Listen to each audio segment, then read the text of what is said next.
1. So spawning down here in the bottom position as the green Zerg for Risen from the Gosu. He is Prototype.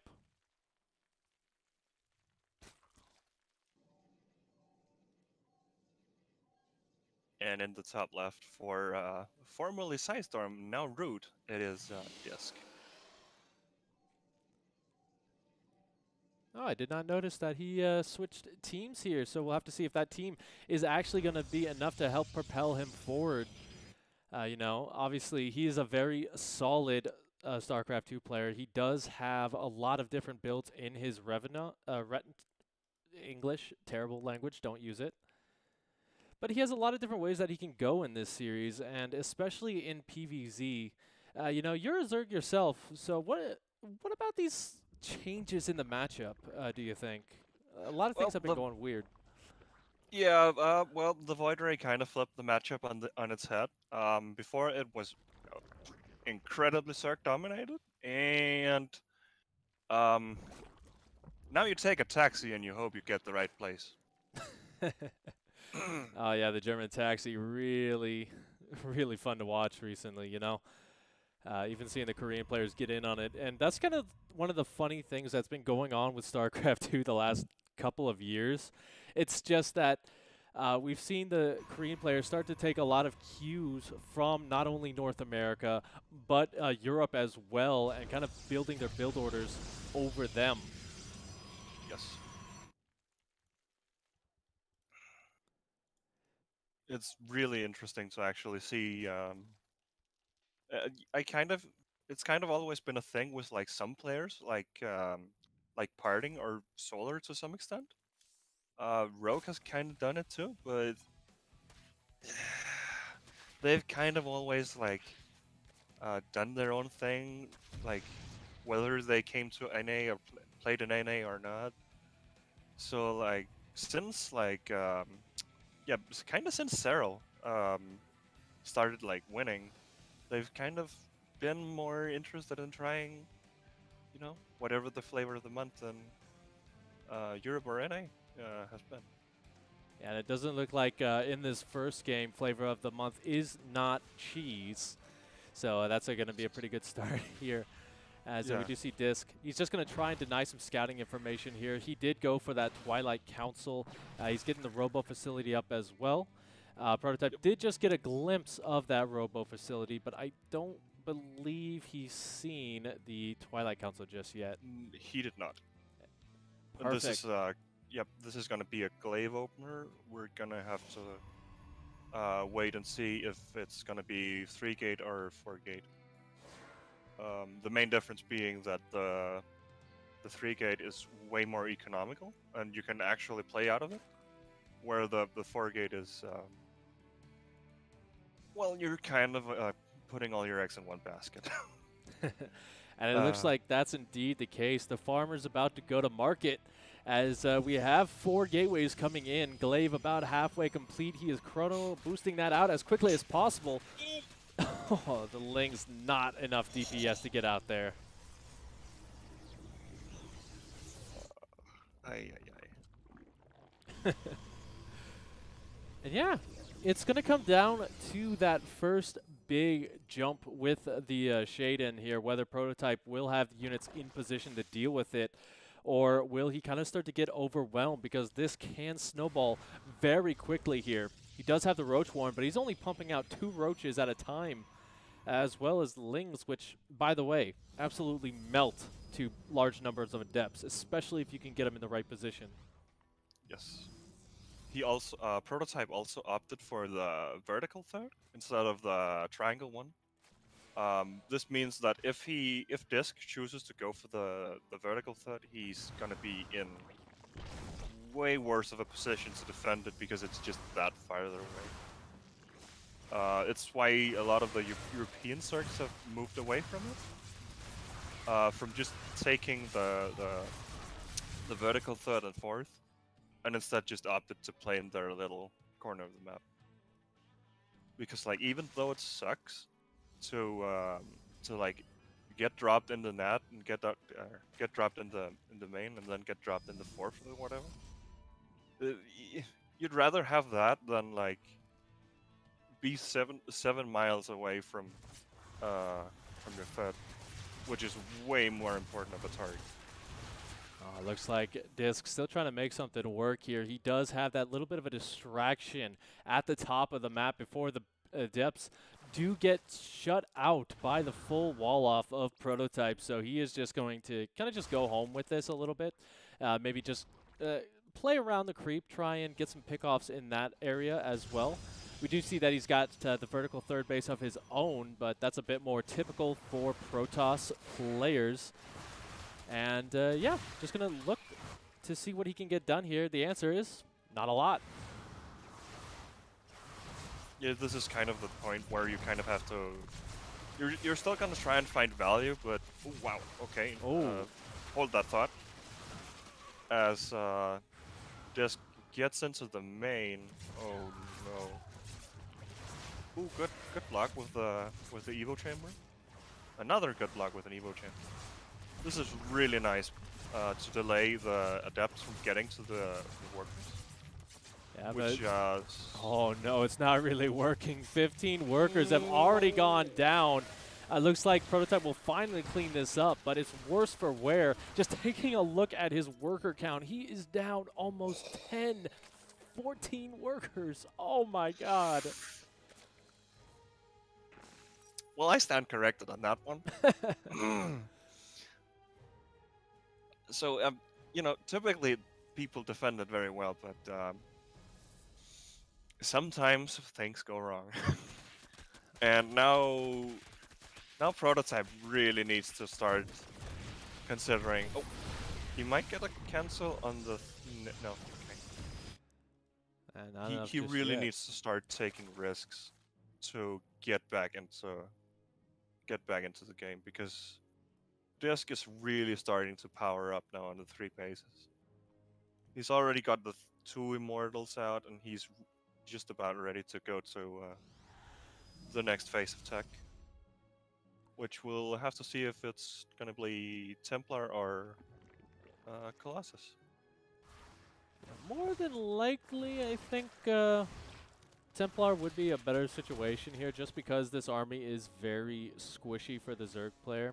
He does have the roaches out front, but the Immortals absolutely decimate them, and he will have enough Stalkers as well to kind of clean those up. Taking a look at it, yeah, he does have those 2 options available to him, but so far not really throwing anything else down. He's kind of content to just stick with what he's got and still finding some areas where he can hit, do some little drive-by. This should be interesting. Okay, so he's actually built. I didn't notice this before. He's actually built up quite a number of sentries, and I wonder if this is going to be a committed move out, or if this is just going to be a fake. So far, we'll have to see, because he is jumping onto the creep right now, cleaning up a lot of that. We do have a small run by Prototype, trying to get some counter damage in. Not too many Ravagers here, but they will be able to clean up a lot of those force fields. And in theory, this should be enough Ravagers, yeah. We'll have to see if it actually pans out. This is gonna come down to micro. And on the other side, Disc did lose a couple of workers here, but he's getting right on top of the Ravagers. A couple of Banelings don't have speed, so they're not going to be able to jump on top of the Protoss units as easily right now. So Disc can kind of just kite out here on the edge of the creep and force Prototype to come to him. A big conflict cave coming in, but he's just going to blink right on top of this. A Prototype down over 40 supply. Oh, no. Yeah, and that's all she wrote. GG. Not enough, though, as Disc will take game number 1 of this best-of-3 series. A pretty interesting first game there, I gotta say. It was very impressive, yeah. Like, considering how little damage he actually got done with the Adepts, I'm surprised he managed to leverage it into an actual game. Of course, he just followed it up with, like, a 3 Immortal all-in, which, you know, we've seen a lot the past few years, but Yeah, you know, if it ain't broke, don't bother fixing it. That's kind of one of the big things that you see there. But you know what? We're going to be going on to a much bigger map in this pool. Jaganantha will be our next battleground between these two guys. And you know what? I love this map in PvZ because it can either be a super long, very drawn out, angry, aggressive game, or it can be short, sweet, and to the point. And we'll have to see which one it is as we load in. Yeah, Jack Another has a surprisingly short rush distance and is one of the best for early pools. It really doesn't look like that when you look at it on like a minimap or something, but it's almost as short as Light Shade. It's not quite as short as Submarine, but you know, Yeah, it works. yeah, it's because of those acceleration zones. But speaking Yeah, of exactly. accelerate, down here in the top position, because this is a top-down game, so it counts. He is our green Zerg phenomenon from Risen of the Gosu, introducing Prototype.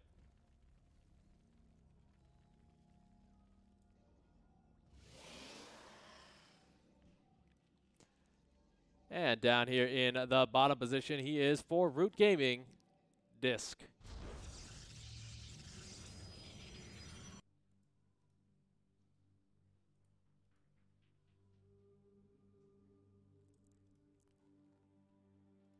All right, so it's okay. I actually was kind of feeling a cannon rush because this map is actually quite good for cannons. I think Turkey Dano rates it like 8.5 cannons out of 10. 0.5. He counts everything in cannons. Yeah. He rates the cannons in the maps and cannons. Yeah, because you can actually wall this with like 3 pylons total. So Yeah, it looks like that might actually be what he's going for here. He does have the Forge, and the drone does recognize this. Oh my goodness. So he's going to have to make a decision here pretty soon. Does he cancel the natural and go for the third, or does he try and get in here? This is such a hard decision to make. the drones are pulled way too late. Like this, he needed to have pulled these earlier. Oh no! But it's so hard to judge intent from these cannon rushers. Like, is it gonna be like 1 pylon on 1 cannon, or is it gonna be like a full-on gateway robo? Well, I don't think Because, it like, matters. I don't think it matters as much because the probe is actually stuck, so the spine crawlers oh won't no, be he able. didn't cancel. Oh no. And so he needs to get up that ramp before these spine crawlers finish up. Otherwise, he's going to be in a world of pain right now.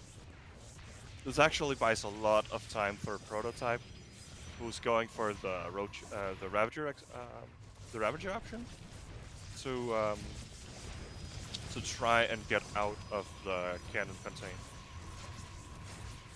Indeed, indeed. So the pylon will be thrown down on the high ground. The adept as well, just going to shade forward, just anything he can do to get that high ground vision.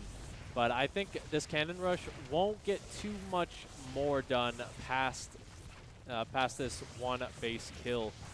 Although that does mean that Disc will be up a base here as soon as he finishes up.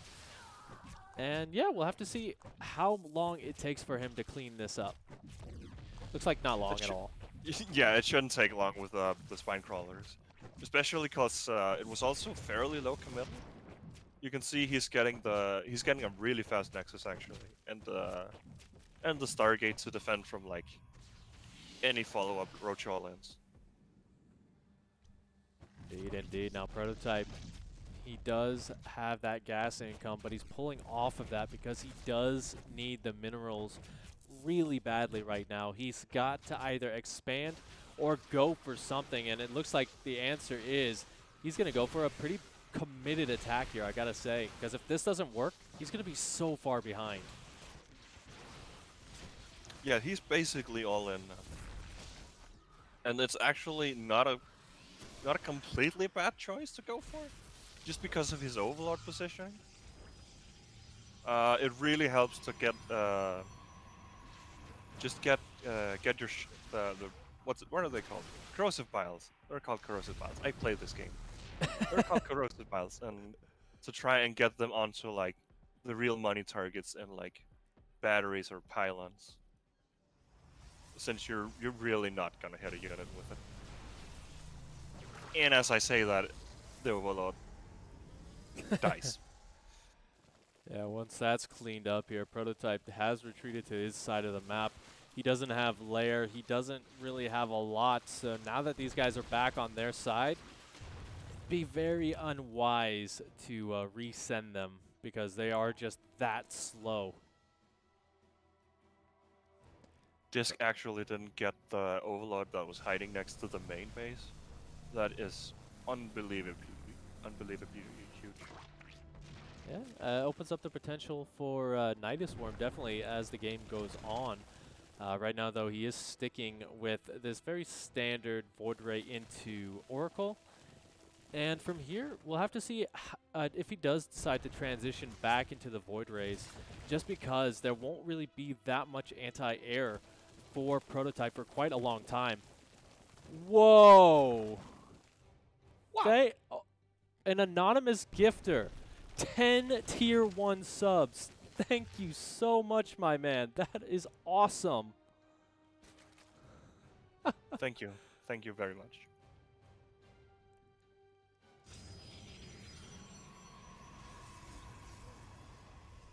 Oh, and the Overlord dodges the Oracle as well. Because it's super important for the Zerg to actually get a follow-up scout to see what the Protoss is doing. Usually you just kind of throw like a Ling at the wall and see what shoots it. Just to try and get an idea, because you're basically working in the dark. Like if you don't have like an encyclopedic knowledge of what's the Protoss can do with like, okay, he has like 3 gases and not 4. What can he do with that? If you don't know what that means, like, and you don't like, if all you see is like stalkers on the front, but he could be going for like a dark shrine behind it all. You really need to get that intel.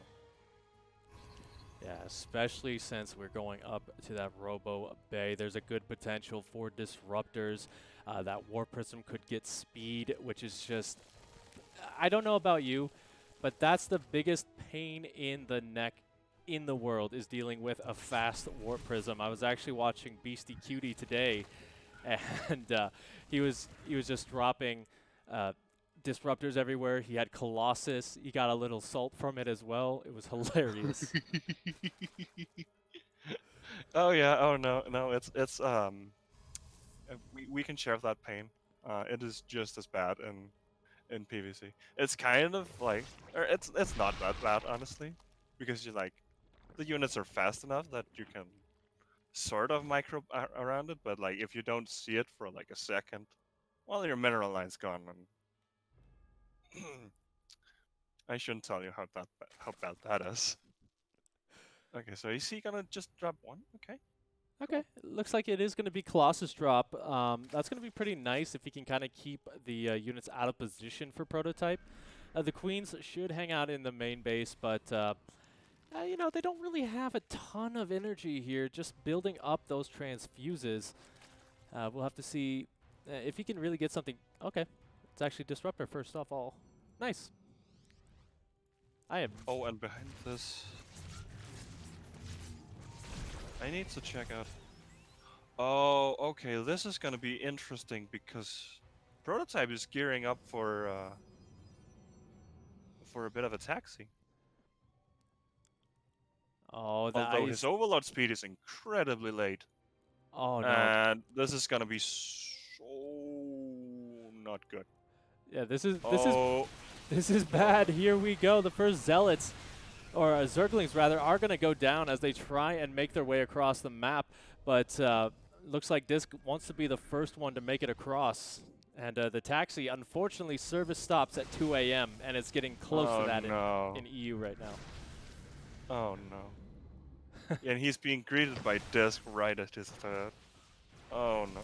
Oh no, this angle is so not good for Prototype. He needs to recognize that right now. All right. So we did have a huge disruptor shot right there. He did get a couple of good biles, so there's not going to be as many force fields available for this, but you know, he is holding relatively well. He's just got to be very careful down this ramp. One Colossus is kind of manageable. Now there's a second Colossus. It's starting to get pretty grim. Relying on... Because, like... Yep, go ahead. No, sorry. Yeah, it's like... Queens are tanky. They're super tanky. But they're not, like... I can handle 20 Stalkers tanky. If those Stalkers start jumping on the Queens... he's not coming back from that one. Yeah, this is pretty painful. We do have a huge run by. Gonna get 11 probes on the other side. But he just doesn't really have an army over here. He's trying to build up. But this is a really anti-Roach army, and that means GG is called. Disc wins the series, so he does go up in this group.